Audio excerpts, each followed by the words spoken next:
You want the truth, the whole truth, and nothing but the truth? You can't handle the truth! Well, we're giving you the Michigan Sports Truth, the show that reveals facts, truth, research, and statistics and never messes around. We lay down the entire truth about everything regarding your Detroit and Michigan sports teams, no matter if it's good or bad. No junk, no entertainment, no homerism, no coddling, no pop culture, no opinions, no shilling, and no fluff. Head over to our website at MichiganSportsTruth.com, follow us on Twitter at Michigan_Truth, and like our Facebook page, The Michigan Sports Truth.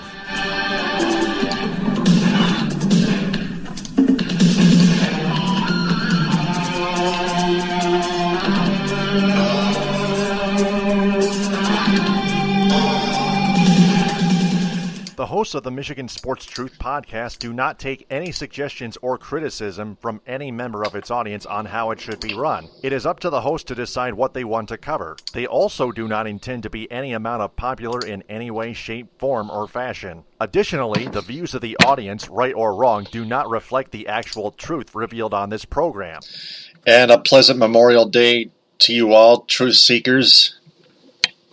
It is I, as always, Taylor Phillips. Follow me on Twitter at DT2Phillips. Louis Tenore, our national sports reporter. Another postgame about to begin, so let's get at it. That one is long gone! Tigers take care of the Los Angeles Angels of Anaheim 9-3 in the first of a four-game set at Comerica Park. James McCann, a grand slam, a 418-foot grand slam. Oh, man! In the bottom of the third to extend the lead to 5-0, and then Angels catcher Martin Maldonado and manager Mike Scioscia both ejected for arguing balls and strikes in the seventh inning. The Angels had a rough game. The Tigers took full advantage of it. Tigers now in second place in the American League Comedy Central Division at 24-29, 3 games back in that division, and 9 games back yet of the wild card spots. The Angels 29-25, 5.5 games back of the Astros in the AL West division, and 4.5 games back of the wild card spots. The Angels still very damn good on the road. 17-8 as far as I'm concerned on the road. 11-15, I believe, on their own home diamond over there in Anaheim on the West Coast. Tigers, we'll get to them in a moment. Next game is tomorrow at 7:10. Michael Fulmer, 2-3, 4.08 ERA, 127 WHIP versus Nick Tropiano, 2-3. Tropiano, 2-3, 3.86 ERA, 124 WHIP. Statistically, on paper, that starting pitching matchup is pretty much very even. Now the Tigers seem to actually be pretty good at home.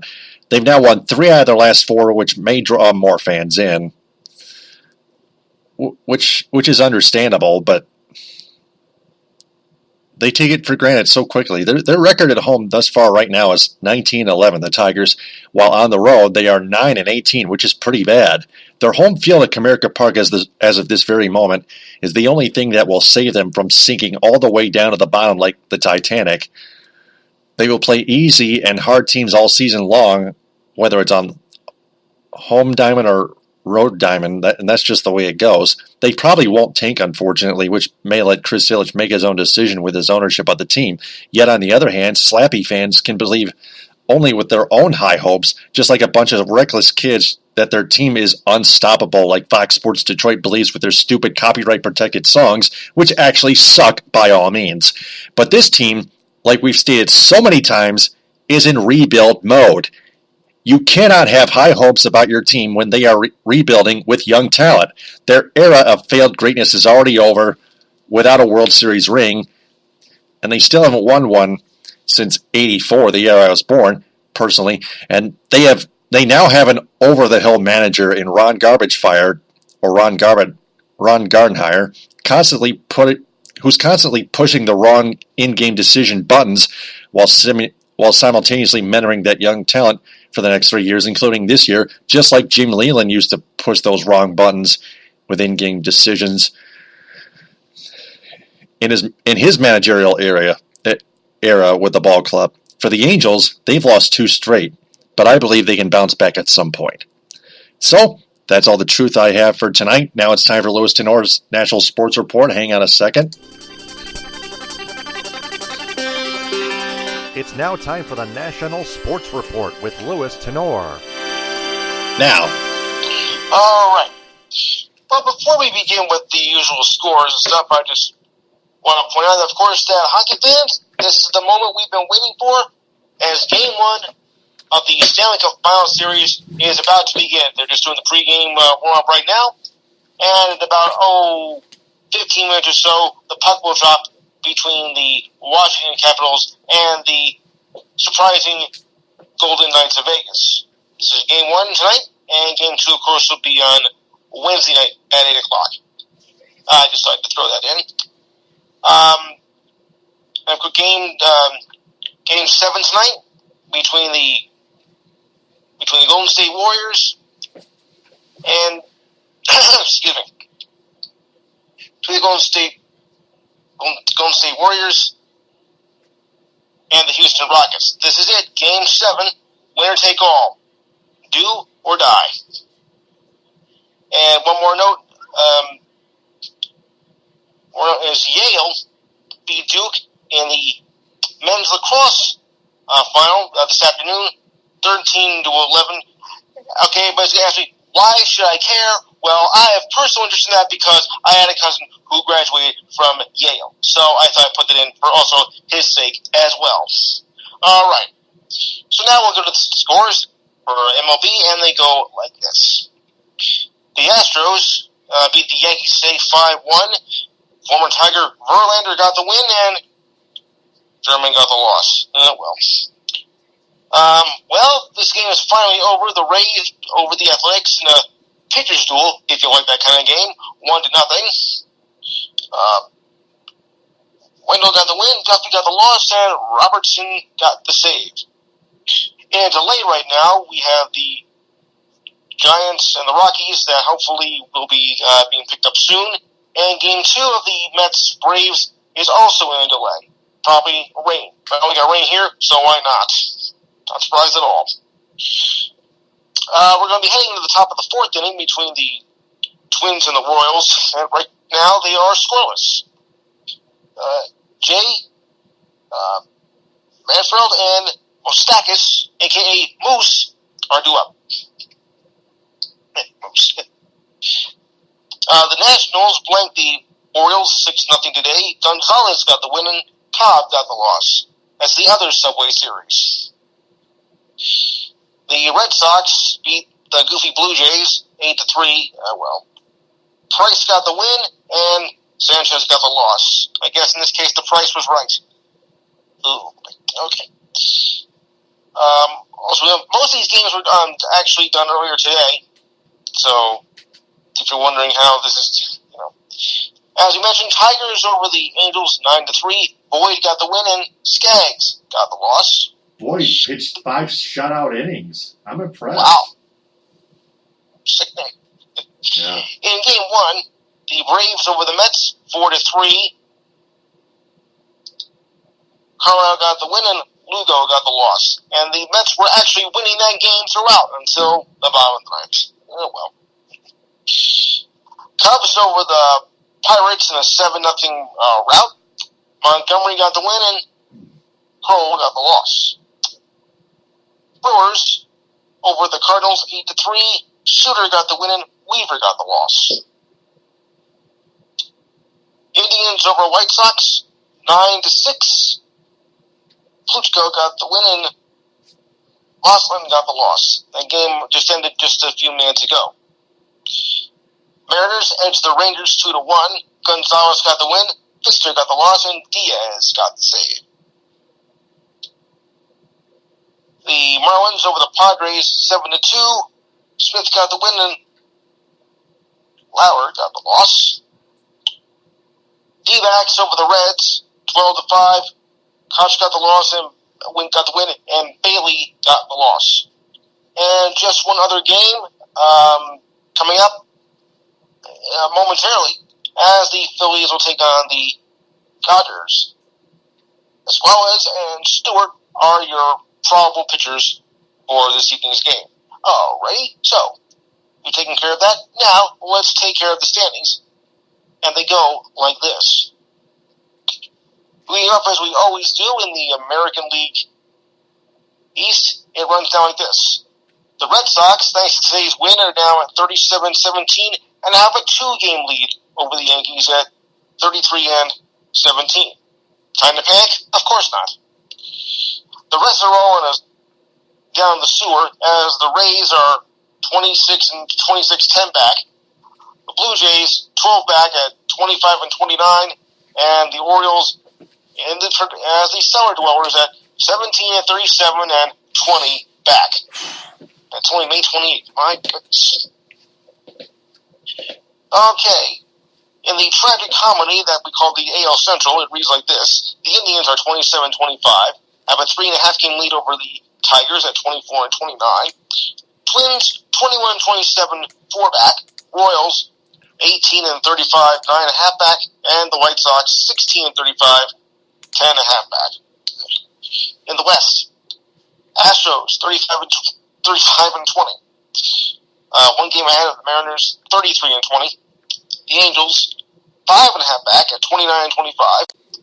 The Athletics 28-26 at 6.5, and the Rangers at the bottom of the barrel at 22-34, 13.5 back.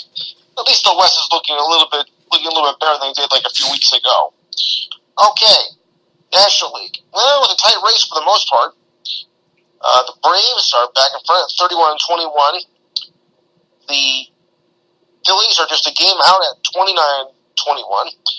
The Nationals are also just a game out at 30-22. Mets are 25-25 at 5 back. And the Marlins, of course, are the Marlins, 20-33, 11.5 back. In the Central, the Brewers are 35-20 and have a 4.5-game lead over the Cubs at 28-22. Cardinals 5 back at 28-23. Pirates are 28-25, 6 back, and 16 back are the Reds at 19-36. Although they have improved somewhat since April. They've made a little bit of progress in the last few weeks. In the West, Rockies 28-25 have a 1-game lead over the D-backs at 27-26. The Giants 25-28 at 3 back. Dodgers 24-28, 3.5 back, and the Padres at 22-33 at 7 back. All right, so that takes care of today's games. So now let's go to tomorrow's schedule, and we read down like this. Okay, for your May 29th games, wow, May 29th, we read like this. One sort of early game, as the White Sox will take on the Indians at 6:10. I was going to call it early. Your 7:05 games, the Nationals take on the Orioles, the Astros take on the Yankees, and the Cubs take on the Pirates. 7:10 games, Blue Jays take on the Red Sox, Angels take on the Tigers. 7:35, Mets take on the Braves. 7:40, Cardinals take on the Brewers. 8:15, the Twins take on the Royals. 8:40, Giants take on the Rockies. 9:40, the Reds take on the Diamondbacks. Late games, beginning at 10:05, are the Rays taking on the Athletics. And 3 games at 10:10, the Rangers take on the Mariners. The Phillies travel to LA to take on the Dodgers. And the Marlins, or as I call them, the Fish, travel to San Diego to take on the Padres. All right, and Game 7, by the way, between Houston and Golden State, tips off just after 9 o'clock. Just to get in the way. Tomorrow's schedule is just WNBA, because there's no NBA or NHL of importance. Minnesota versus Atlanta. Dallas takes on the New York Liberty. And Washington Mystics take on the Seattle Storm. All right, for those of you who follow college baseball, Florida gets the top seed in the NCAA baseball tournament, leading 4 teams in the SEC. among the top 8 seeds and a record-tying 10 schools overall from the league. And it begins with the regionals this weekend. The tops advance to the super regionals the following weekend after that. And of course, but that doesn't mean that they're going to win, because the top seed last time, or 2 years ago, who had the top seed in the tournament, got ousted in the first round. So will history repeat itself? We'll see.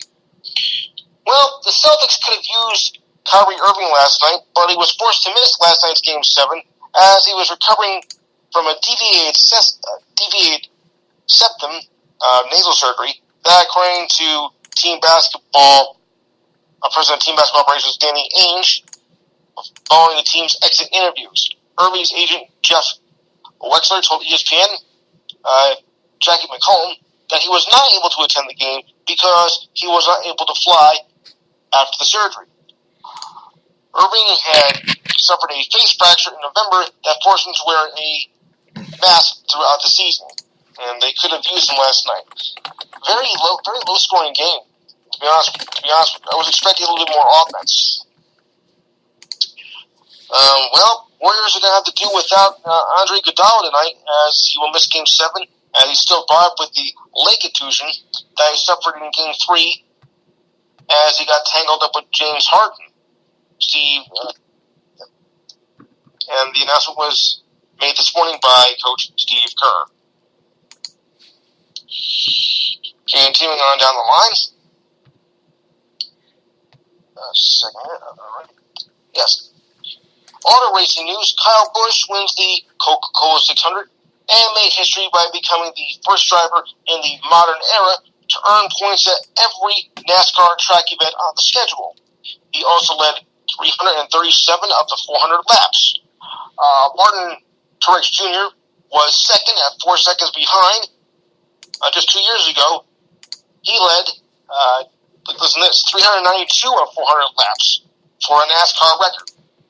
580 of 600 miles at Charlotte. Denny Hamlin was third.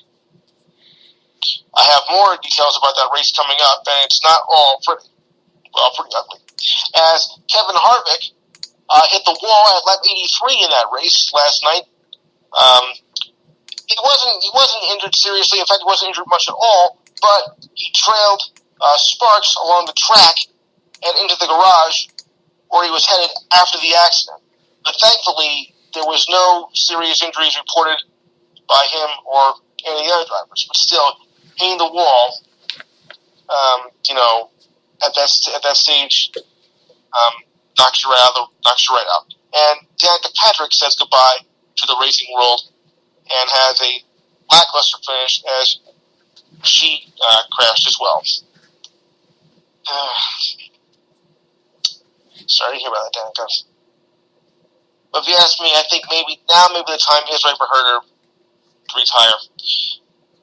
Mike Montgomery, who did pitch today, took over for UV Darvish, as he was been placed out with a bicep injury, and should be able to return at some point. We have our first upset in the French Open as Venus Williams was set by Q Wang in the first round of the French Open, which was yesterday, in straight sets, 6-4, 7-5. Anyway, already. All right, San Diego Padres have acquired Phil Hughes from the Twins yesterday for a minor league pitcher, hoping that the former All-Star can find his way in a new spot. The Padres, who are in last place, also got the 74th draft selection in next month's draft. Hughes was designated for assignment last week with a 6.75 ERA in 12 innings in 7 games. 2 of them starts. The Twins made a wild card playoff appearance last season, but this season have been a tailspin and have been below 500 for the past month.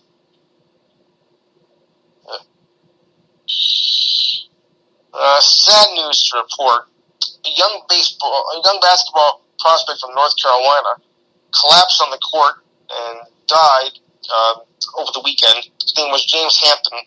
He he was playing in a tournament for Team United in the Nike tournament out of Charlotte. It was in the Nike Elite Basketball League in Hampton, Virginia.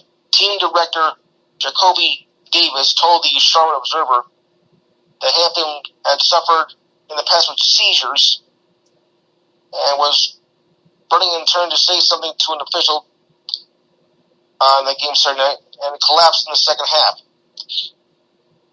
Coach Davis told the paramedics performed chest compressions before Hampton was taken to the hospital, where he was pronounced dead on Saturday night. Just awful. All right, continuing on. Jeff Green took the spot of Kevin Love in Game 7 last night for the Eastern Conference title. Tyronn Lue made the announcement on yesterday morning during the shoot-around. Love is, of course, on concussion protocol after a collision with Jason Tatum in Friday's game. Al Horford of the Celtics said the game plan would not change much with Green in the lineup. And Coach Lue also said last night that after the game that it was LeBron's best performance of the season as he scored 45 points, had 15 rebounds, 9 assists, and 2 blocks, and played in all 48 minutes of the game. That was the 5th time that he was able to do that. In the Indianapolis 500, now get this for a name, folks. I'm not making this up. In the Indianapolis 500, his name was Will Power, who won the Indianapolis 500. Almost sounds like it could be a stage name for a movie star, but that is his actual name. I guess he had the willpower to win. Ooh. I couldn't resist, sorry. More racing news. Daniel Ricciardo won at Monaco, but now is having power issues for 2/3 of the race. He led from start to finish, but reported a loss of power on lap 27 from his energy recovery system that allowed Sebastian Vettel's car to close in on his gearbox. A series of switches on Ricciardo's steering wheel helped manage with this issue, while Vettel suffered his own problems as his steering wheel display went black on lap 39. Despite loss of power, he maintained a 1-second lead over Vettel's car, save for the knowledge that the car behind requires a significant pace advantage to make an overtaking move stick at Monaco. A late virtual safety car to clear debris from a collision between Charles Leclerc and Brendan Hartley worked in Ricciardo's favor for his second victory of the season and his first ever at Monaco.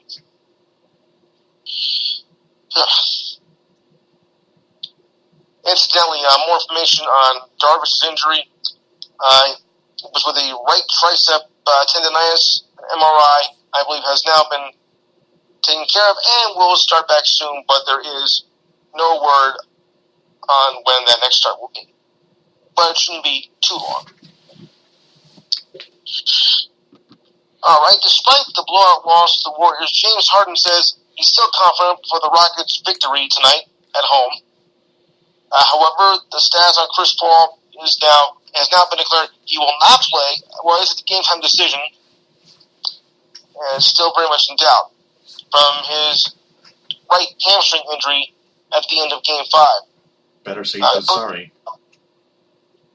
Coach Mike D'Antoni said he has no idea if Paul would be able to return for Game 7. However, the Rockets are moving forward in the hopes of getting Paul back. It would be a major bonus. But according to ESPN, it's looking less than likely that Paul is going to return for Game 7. And with just about an hour to go before the game, I think it's safe to say I think we can rule that out. Better safe than sorry. Yes. And on Saturday, Mike Trout got a career night as he went 5 for 5 against the Yankees. in that 11-4 victory on Saturday night. There are games, there are losses, and there are losses that are just plain ugly. All right, so we'll just take one more look at the baseball scores as the game is in progress. And they run down like this. Right now, at the bottom of the first, hold on a second here. Okay. We read now like this. Bottom of the first, Giants lead the Rockies 2-0. Suarez is pitching and Blackman is at bat. Bottom four, it's still scores between the Twins and the Royals. Lynn is pitching and Dozier is batting. 1 out, nobody on. The Phillies and Dodgers are just getting underway. There's 2 out and runners on second and third. Stewart is pitching and Williams is at bat. And everything else, I believe, is now in final. Yes, this just in. Rays over the Athletics, 1-0 in 13 innings. Sterrick got the win, Hatcher got the loss, and Ventures got the save. All right, the puck is just about ready to drop in Game 1 of the Stanley Cup Finals, and my notes are complete, so I'll turn it back over to you. All right, that's going to do it for the postgame edition on Memorial Day, Monday, May 28, 2018. Like us on Facebook at the Michigan Sports Truth. Follow us on Twitter at the Michigan_Truth. Listen to us here on Spreaker, SoundCloud, iHeartRadio, and Apple Podcasts via iTunes. And share this episode and our entire podcast from Spreaker everywhere on social media. For Louis Tenore, I'm Taylor Phillips. Follow me on Twitter at DT2Phillips. Enjoy the Stanley Cup Final. TTFN, ta-ta for now. Good night. The hosts of the Michigan Sports Truth podcast do not take any suggestions or criticism from any member of its audience on how it should be run. It is up to the host to decide what they want to cover. They also do not intend to be any amount of popular in any way, shape, form, or fashion. Additionally, the views of the audience, right or wrong, do not reflect the actual truth revealed on this program.